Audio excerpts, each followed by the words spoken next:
RTP. Vamos a darle paso al asambleísta Sergio Peña, que nos va a acompañar para hablar de algunos temas, no solamente de la Asamblea Nacional, sino también de Progen y otros casos que es interés nacional conocer cómo avanzan estas investigaciones. Bienvenido a la mañana en RTP, gracias por acompañarnos, asambleísta, bienvenido. Mis queridas amigas, mi querido Ramón, buenos días. Un placer como siempre estar aquí a las órdenes y un saludo a todos los ecuatorianos. Progen, hoy día el titular central de Expreso, que no ha permitido que se olvide el problema de la red de Progen, es más extensa de lo que se cree. Empresas, una de ellas es contratista, incumplida, y tiene sanción hasta el 2029. Y usted en sus redes ayer, o antes ayer, yo lo vi ayer, no sé qué día, denuncia toda una estructuración con documentos de lo que ha sucedido en esa compra. Adelante, asambleísta. Bueno, muy buenos días. Ese video es de antes de que yo sea asambleísta. Efectivamente, pues yo documenté todo. Hice todo el trabajo que se tiene que hacer como tal con los documentos. Se mostraron, esos documentos ya siendo asambleístas fueron enviados a Fiscalía a través del DTS correspondiente para que se inicie una investigación. Y dentro de eso, pues, posteriormente existieron los allanamientos correspondientes. ¿Qué cosas llamaban la atención? Que, por ejemplo, el señor Calero había firmado estos documentos a través de designaciones. Que llamaba la atención que a pesar de no haberse cumplido con las garantías correspondientes, el señor Calero y otros miembros, pues en este caso mandos medios de lo que era en ese momento pues la institución pública que estaba contratando, siguió pagando valores. Entonces son detallitos que en este caso fueron enviados a Fiscalía y posteriormente pues se realizaron los allanamientos correspondientes. Legislador, quería yo consultarle, a ver, pero del caso Progen, y hace poco veíamos pues una entrevista que se le hacía a la señora Valentina Centeno sobre, por ejemplo, cuándo se va a llamar a ministros también de la mesa chica del gobierno a que den pues parte de lo que ha ocurrido. El ministro Luque ha sido bastante claro en separarse de justamente de este caso. La ministra Manzano de alguna u otra forma lo ha intentado, pero al final fueron ministros que estuvieron justamente en parte de los procesos de contratación de Progen, que si hicieron o no ellos la primera parte, bueno, habría que investigar más. Sé que ya existiría, por ejemplo, nombres sobre quienes va a recaer la culpa de este mal negocio, pero ¿por qué no llamarlos a estos ministros? ¿Por qué ellos no tienen que cargar con esta culpa y esta pérdida tan grande? No, los ministros tienen que rendir igual sus versiones dentro del proceso. Así debe de funcionar, así funciona un proceso como tal dentro de contrataciones públicas. Pero existen lo que son delegaciones y también lo que vienen a ser en este caso las designaciones. Dentro de eso, en esta estructura legal, tiene que verse la responsabilidad, porque no siempre el ministro o los ministros son los que se encargan de las contrataciones puntuales. A veces se delegan o se designan y con estas responsabilidades, la responsabilidad, valga la redundancia legal, tiene que caer sobre la persona designada o en este caso delegada con la facultad legal para hacer la contratación y que esta persona haya verificado todos los procesos, lo cual no se hizo. Como les digo, dentro de la investigación fui extremadamente claro en demostrar con documentación quién había sido la persona que había firmado los documentos, a pesar de que existían documentos y correos que recomendaban la no compra de lo mismo.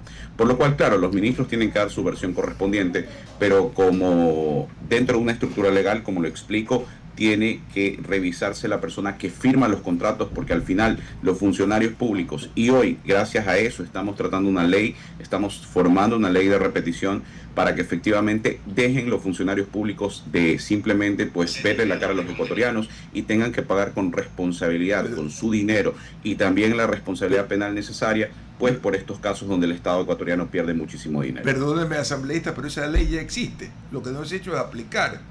Cuidado, suena a reforma, algo que hace rato debería haber sucedido de repetición sobre expresidentes, exministros, etcétera, y nunca se ha aplicado. ¿En qué se diferencia la vieja ley a la que usted está proponiendo, asambleísta?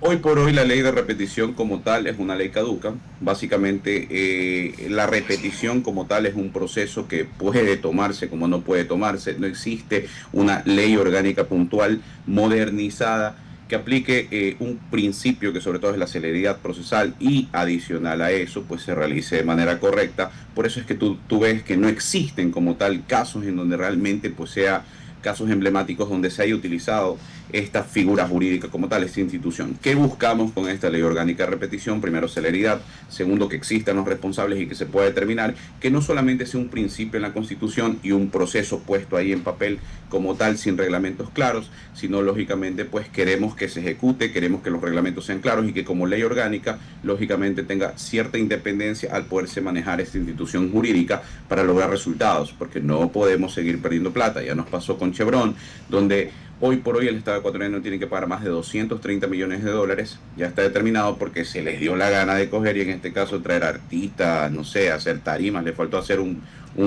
festival de música en lugar de enfocarse en lo jurídico.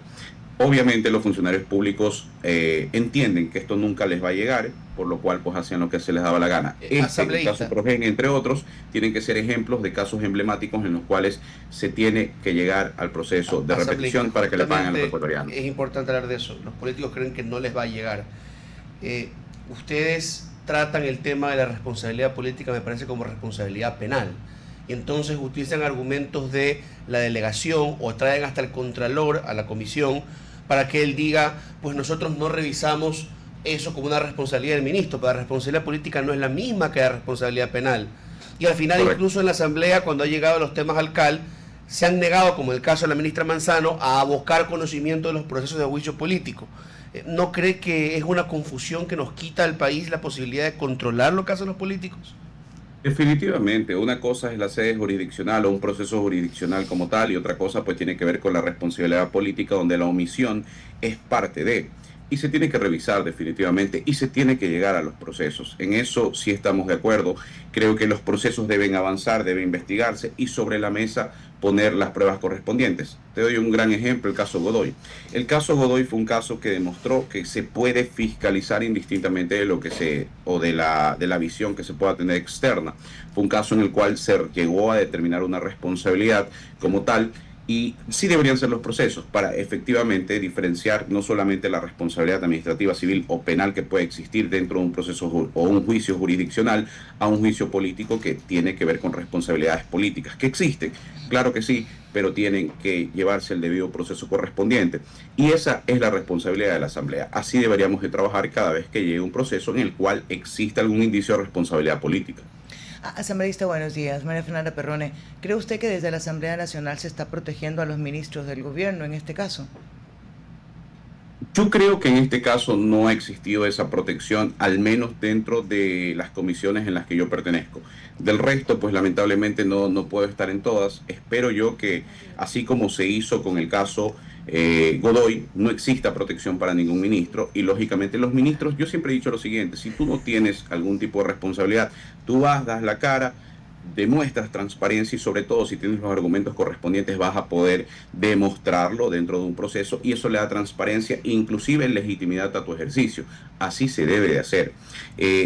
Cuando se realizan estos procesos en los cuales no existe la fiscalización porque pueden existir problemas o en este caso las solicitudes pueden estar mal ingresadas, ahí queda lógicamente pues esa tela de duda y eso nos hace muchísimo daño como Asamblea Nacional, pero en este caso pues los miembros del CAL son los que tienen que justificar sus actuaciones.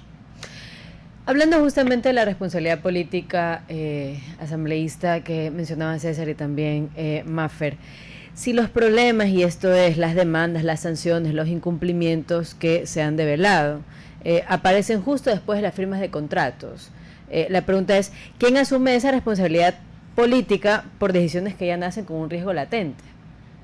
No, definitivamente es que ahí es donde tenemos que analizar. Nosotros tenemos una constitución, tenemos leyes y lógicamente, aunque no nos gusten muchas veces, es lo que hay. Ya tuvimos la oportunidad nosotros y hoy por hoy te digo, para mí, nosotros inclusive en algún momento aprobamos una ley que buscaba que los funcionarios públicos a todo nivel sean evaluados cada 6 meses.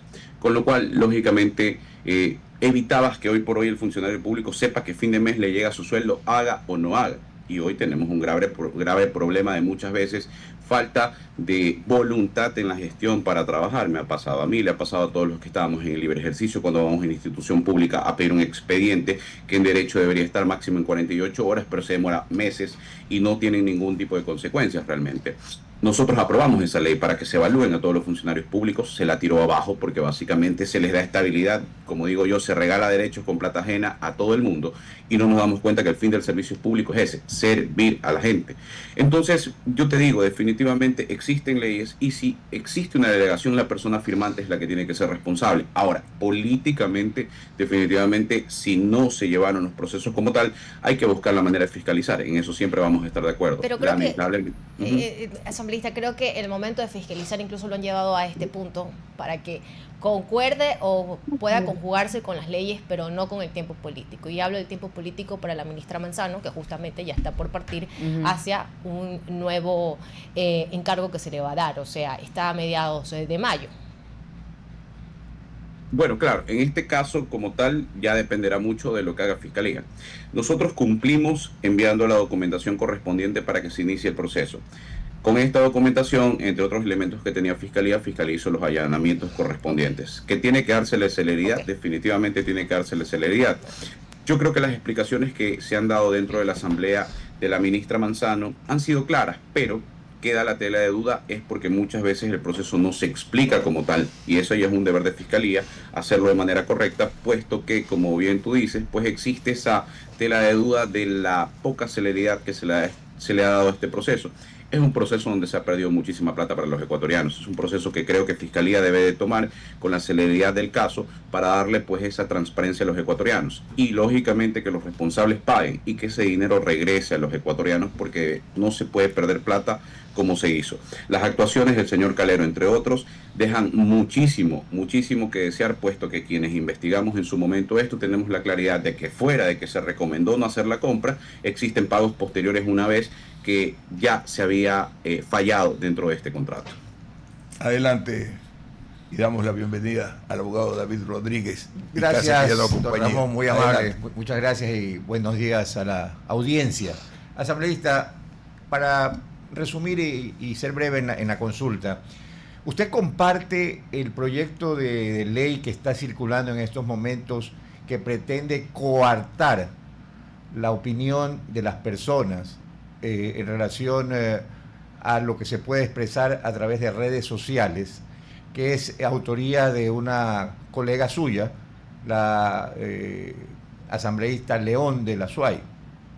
¿Qué conoce al respecto? A ver, eso es un tema muy importante, ¿sabes? Que realmente en su momento lo que hizo Camila, y créanme, se los digo, por favor, compártanlo o véanlo con abogados especialistas en la materia. ¿Qué pasa con el proyecto de la asambleísta Camila León? El cual yo hablé de él también. A ver, los estándares de derechos humanos en lo que tiene que ver con libertad de expresión te habla de que nosotros como personajes públicos, asambleístas, funcionarios públicos, tenemos algo llamado derecho al honor atenuado, lo cual indica que si yo, mañana usted me dice lo que sea, y yo voy ante un tribunal a decir, no, es que me está dañando la honra, ellos al usar ese doble estándar, en este caso, de los derechos humanos, van a fallar a su favor. Porque me van a decir a mí, usted se metió a soldado, aprenda a marchar, porque usted como servidor público tiene derecho al honor atenuado. Eso es lo que pretendía realmente. Yo invito a que lean ese proyecto en su momento, que ya obviamente pues el CAR lo archivó, pero era positivo. Por ahí pues el asambleísta tal vez, yo creo que pues a través de mucha desinformación a veces no pudo explicarlo de mejor manera, pero era positivo.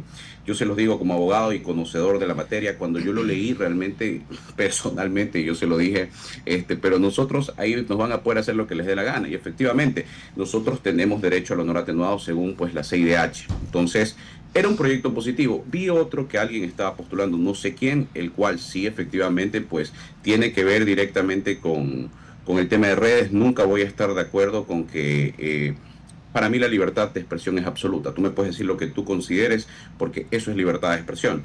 y lo que yo tengo que hacer es defenderme. Lo que tengo que decir es la realidad y mostrar mis pruebas para obviamente pues desmentir la posición que puedan crear o puedan decir, pero la libertad de expresión sigue siendo absoluta desde mi punto de vista. Le quedamos muy agradecidos. Tenga una gran mañana, asambleísta. 8:24. Muchísimas gracias. En minutos estamos en la Comisión de Desarrollo Económico tratando una ley de cine importantísima para los ecuatorianos. Un fuerte abrazo. Y Le siempre envío un abrazo. RTP